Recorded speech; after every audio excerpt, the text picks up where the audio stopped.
একটা একটা প্রবলেম হতো 40 নম্বরের ফিজিক্স। 5টা প্রশ্ন লিখলে 300 নাম্বার হয়ে যাবে। 5টা প্রশ্ন 60 নাম্বার করে একটা থাকতো। সেই একটা প্রশ্নে 40 নম্বরের অঙ্ক থাকতো একটা প্রবলেম, আর 20 নম্বরের থিওরি থাকতো। অঙ্কগুলো খুব কঠিন। আমি তো অ্যাপ্লাইড ম্যাথামেটিক্স আর ফিজিক্স আমার পেপার ছিল। হ্যাঁ, মাঝে মধ্যে অঙ্ক করতাম, হচ্ছে না, বারবার একবার ফেল করলাম, আরেকবার চেষ্টা করলাম, এরকম করে 2-3বার এ করলাম, ঠিক আছে, চাপা দিয়ে বইটা চাপা দিয়ে ঘুমিয়ে পড়লাম। ঘুমের ঘুরে স্বপ্নে আমি দেখেছি অনেক সময় আমার সলিউশনটা চলে আসছে আস্তে আস্তে করে কীভাবে হবে।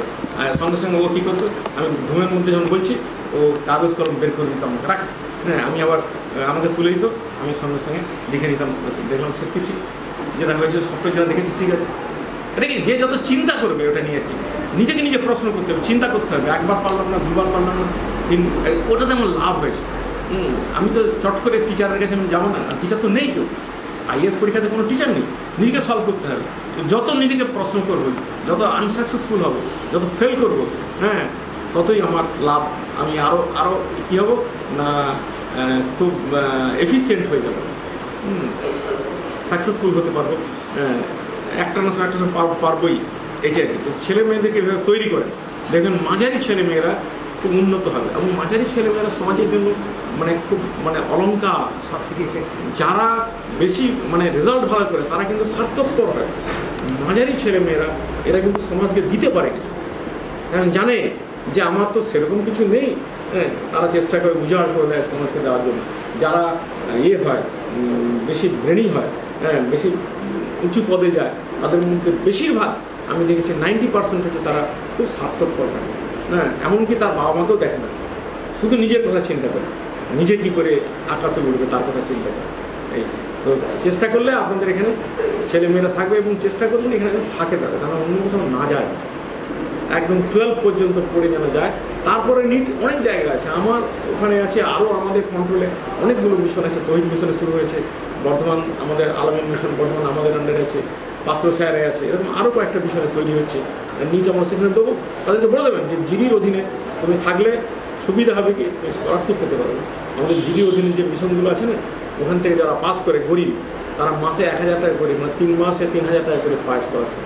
বিভিন্ন জায়গায় আমাদের স্কলারশিপ ডিস্ট্রিবিউশন হয়। মুর্শিদাবাদে শেখপাড়াতে আছে, বর্ধমান আলামিনে আছে, বাঁকুড়াতে সিদ্দিকি একবারে আছে, এবং বিভিন্ন জায়গাতে আমাদের, এমনকি নর্থ বেঙ্গলেও আছে, নর্থ বেঙ্গলে 2টো আছে, দক্ষিণ দিনাজপুরে আছে, কুচবিহারে আছে।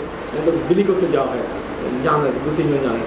তো আর ডাক্তারি পড়লে আর একটু বেশি পাবে, ইঞ্জিনিয়ারিং পড়লে আর একটু বেশি পাবে, কিন্তু সাধারণ অনার্স গ্র্যাজুয়েট যদি পড়ে তাতেই আমরা মাসে 1000 করে, 3 মাসে 3000 করে দিই, যদি জিডির সঙ্গে যুক্ত থাকে।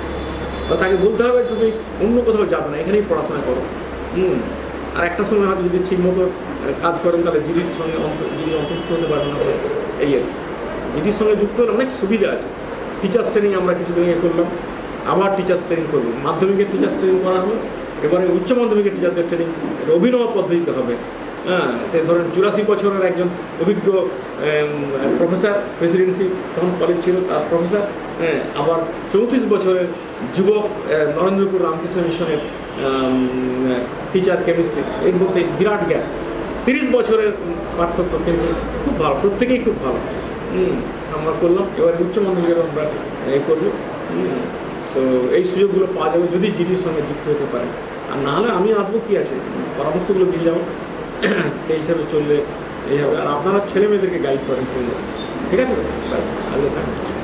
সম্মানিত উপস্থিতি, স্যারের কাছ থেকে আমরা তাহলে যেটা জানতে পারলাম যে স্যার বিবাহিত জীবনে আইএস ক্র্যাক করেছিলেন। তাই নজরুল ইসলামের সেই কবিতা মনে পড়ে যাচ্ছে, কোনো যুগে হয়নি কো জয়ী পুরুষের তরবারি, শক্তি দিয়েছে, সাহস দিয়েছে বিজয়ী লক্ষ্মী নারী। পাশে যে নারী বসে আছেন তার অবদান স্যারের পিছনে কম নয়। আমরা নারী শিক্ষাতে গুরুত্ব দেবো, নারীদেরকে গুরুত্ব দেবো। দ্বিতীয়ত যেটা জানলাম যে শিক্ষক শিক্ষিকা হিসাবে আমাদেরকে মাথায় রাখতে হবে যে আমাদের ছাত্রছাত্রীদেরকে জীবনে প্রতিষ্ঠিত করতে হবে, প্রতিষ্ঠিত তাদেরকে হতে হবে।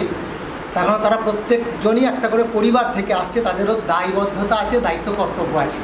কিন্তু আমরা কখনোই চাইবো না তারা গ্র্যাজুয়েট হওয়ার পরে কম্পিটিটিভ পরীক্ষায় বসুক।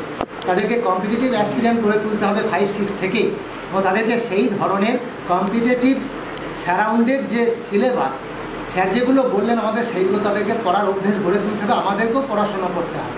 আর টিচার হচ্ছে সবসময় লাইটের ক্যান্ডেল, সবসময় আমাদের টিচারদেরকেও পড়াশুনো করে ক্লাসে যেতে হবে। স্যার এটাও বলতে চাইলেন যে আমরা যখন ক্লাসে যাব শিক্ষক শিক্ষিকা হিসাবে আমরা বোর্ড ওয়ার্কটা অনেক বেশি করব, কেবল ডেমনস্ট্রেশন মেথডেই ছাত্রদেরকে পড়াবো না, লেকচার মেথডে। বোর্ড ওয়ার্ক করলে এই যে ভিজুয়াল ব্যাপারটা ওদের ব্রেনে রিটেন করতে সুবিধা হবে, দীর্ঘদিন মনে রাখতে পারবে এবং ভালো ক্যাচ করতে পারবে। বোর্ড ওয়ার্কের সাথে সাথে স্যার এটাও বলতে চাইলেন আমরা টিএলএম নিয়ে যাব, টিচিং লার্নিং এইড, যে টপিকটা পড়াবো এমনকি যদি এখানে ইউটিউবে যদি প্রজেক্টরের সাহায্যে দেখানোর ব্যবস্থা করতে পারেন, যখন অ্যান্টার্কটিকা পড়াবেন জিওগ্রাফিতে আগে স্টুডেন্টদেরকে অ্যান্টার্কটিকাটা দেখিয়ে দেবেন প্রজেক্টারে, যখন আমাজন অববাহিকা পড়াবেন আগে দেখিয়ে দেবেন, তারপরে গিয়ে ক্লাসে পড়াবেন, অর্থাৎ অডিও ভিজুয়াল ব্যাপারটাকে আনবেন। আর শিক্ষক এমনও বিজ্ঞানী ছিলেন তার শুধু গবেষণাগারের চেয়ার আর টেবিল আর একটা কলম আর খাতা ছাড়া কিছু নেই, তাতেই তিনি কিন্তু আবিষ্কার করে গেছেন। এমনও ডাক্তার আছে শুধু স্টেথোস্কোপে তিনি কিন্তু সব চিকিৎসা করেন। শিক্ষক এমন হবেন, তার ডেমনস্ট্রেশন এমন হবে, তার ড্রয়িং এমন হবে, তার হাতের লেখা এমন হবে। স্যার যে কথাগুলি বললেন ছাত্র কিন্তু চোখের সামনে ওই বক্তব্য শুনে, ওই বোর্ড ওয়ার্ক দেখে, ওই ড্রয়িং দেখে সে যেন ভিডিওতে দেখতে পাচ্ছে অ্যানিমেশনের মাধ্যমে, এরকম বুঝতে পারবে। তাই শিক্ষক হওয়া তো সহজ কাজ নয়, শিক্ষক কাউকে বানানো যায় না, শিক্ষক হয়ে জন্মাতে হয়। তাই শিক্ষক হয়ে থাকা, শিক্ষক হয়ে মৃত্যুবরণ করার জন্য আপনাকে স্বার্থ ত্যাগ করতে হবে, আত্মবলিদান করতে হবে, আপনার রিহার্সাল দরকার, অনুশীলন দরকার। ছাত্র যদি পড়ে 3 ঘন্টা, শিক্ষককে পড়তে হবে সর্বদাই 1.5 ঘন্টা বেশি, 4.5 ঘন্টা। আপনারা আদর্শ শিক্ষক হয়ে উঠুন, আপনাদের উপরেই নির্ভর করছে এই মহান ব্যক্তির এত লক্ষ টাকা ইনভেস্টের এই প্রতিষ্ঠানটি, এবং যত বেশি ইনকাম এখান থেকে হবে আপনাদেরও ভবিষ্যৎ ভালো হবে, আপনাদেরও সামনের জীবন সুখের হবে, আপনাদের ছাত্র আসবে, ইনকাম বাড়বে, সমাজেরও কাজ হবে। আর স্যারকে আপনারা পাশে পাবেন, আজও পেয়েছেন। স্যারকে শিক্ষক হিসাবে পাবেন, একজন প্রাক্তন আইএস হিসাবে পাবেন, একজন উপযুক্ত অভিভাবক হিসাবে পাবেন, পরামর্শদাতা হিসাবে, চিফ অ্যাডভাইসার হিসাবে পাবেন। যেখানে যতটুকু উপকার করা যায় উনি নিশ্চয়ই করবেন। ওনার দুই ছেলেই বিদেশে আছে, এক ছেলে বেলজিয়ামে, এক ছেলে অস্ট্রেলিয়ার মেলবোর্নে। ওনার পিছনের দিকে তাকানোর কিছু নেই, তারা সুপ্রতিষ্ঠিত, আমাদের সকলের দোয়া থাকবে। ওনার ছেলেরা এবং ওনারা শারীরিক এবং মানসিকভাবে সুস্থ থাকুন, ওনাদের হালাল রোজগারে বরকত হোক, হায়াতে আল্লাহ বরকত দান করুন, এই দোয়া থাকবে, আল্লাহুম্মা আমিন। এবং ওনাদেরকে আমরা কাজে লাগিয়ে নেব, ওনারা স্বামী স্ত্রীকে নিঃস্বার্থভাবে শুধু কওমের জন্য এবং সমাজের জন্য কাজ করে চলেছেন। আমরা আমাদেরকে পাশে পাবো, আমরা এইভাবে আন্তরিকভাবে ডাকবো। এই কথাটুকু বলে আমাদের সকলের পক্ষ থেকে স্যারকে আন্তরিক শ্রদ্ধা, ভালোবাসা ইত্যাদি জানাচ্ছি। এখন আমাদের নেক্সট প্রোগ্রামের জন্য চলুন। ধন্যবাদ।